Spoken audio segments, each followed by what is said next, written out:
বাচ্চারা আমার এই ভিডিওটি দেখবা না, আর ভিডিওটি শেষ পর্যন্ত না দেখে কেউ বাজে মন্তব্য করবেন না। আজকালকার দিনে তো ছেলে মেয়েরা কিছুদিন রিলেশনের পরেই তাদের মাঝে ফিজিক্যালি রিলেশন তৈরি হয়। আচ্ছা, কোনো ছেলেকে আমরা বুকে হাত দিয়ে বলতে পারবো যে নির্জন একটা ঘরে রাতের বেলায় আমাদের পাশে সুন্দরী একটা মেয়ে থাকবে, আর আমরা তার দিকে কোনো নজরে তাকাবো না, তার কোনো ক্ষতি করবো না? শুনতে খারাপ লাগলো, এটাই সত্য যে বর্তমানে সেক্স জিনিসটা আমাদের কাছে শারীরিক মজা হয়ে দাঁড়িয়েছে, আর আল্লাহর ভয় বলতে কোনো জিনিসই আমাদের ভিতরে নেই। এখন আপনারা হয়তো এটাই ভাবছেন যে টুপি পরে কেন আপনাদের এসব কথা বলছি আমি। হ্যাঁ, কারণ আছে। কারণ অনেকদিন আগে একটা গরিব ছেলে মসজিদের কোনায় বসে লেখাপড়া করত। হঠাৎ একদিন রাতে একটা মেয়ে এসে ছেলেটিকে বলল, দেখেন বাইরে ডাকাতি হচ্ছে, আপনি কিছু সময়ের জন্য আমাকে থাকতে দেবেন, ডাকাত থেমে গেলেই আমি চলে যাব। তখন ছেলেটি মেয়েটিকে বলল, দেখেন আমি গরিব, তাই আমি এখানে লেখাপড়া করি, আপনার সাথে যদি কেউ আমাকে এখানে দেখে তাহলে আমাকে এখান থেকে তাড়িয়ে দেবে, আপনি প্লিজ এখান থেকে চলে যান। তখন মেয়েটি বলল, দেখেন আমি এখান থেকে বেরোলে এখন আমার ক্ষতি হতে পারে, আর আমি যদি এখানে থাকি তাহলে একদম আমি নিরাপদে থাকবো। এটা শুনে ছেলেটি মেয়েটিকে থাকতে দিল। তারপর যখন ডাকাতদের মারামারি থেমে গেল তখন ছেলে বলল, চলুন আপনাকে আমি এগিয়ে দিয়ে আসি। তখন মেয়েটি বলল, এত রাতে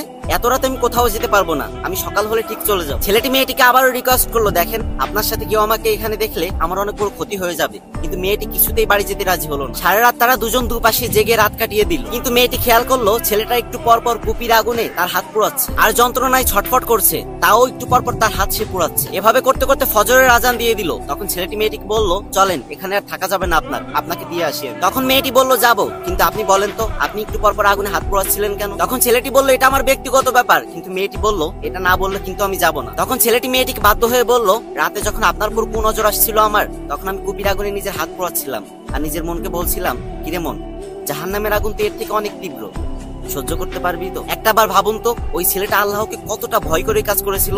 আর এটাও ভাবুন, যদি আমি ওই জায়গা থাকতাম তাহলে আমরা কি করতাম। এই গল্প বলার আমার কোনো উদ্দেশ্য নেই, নামাজ পড়ে বেরোলাম, তাই ভাবলাম আপনাদের সাথে একটা ইসলামিক ভিডিও শেয়ার করি।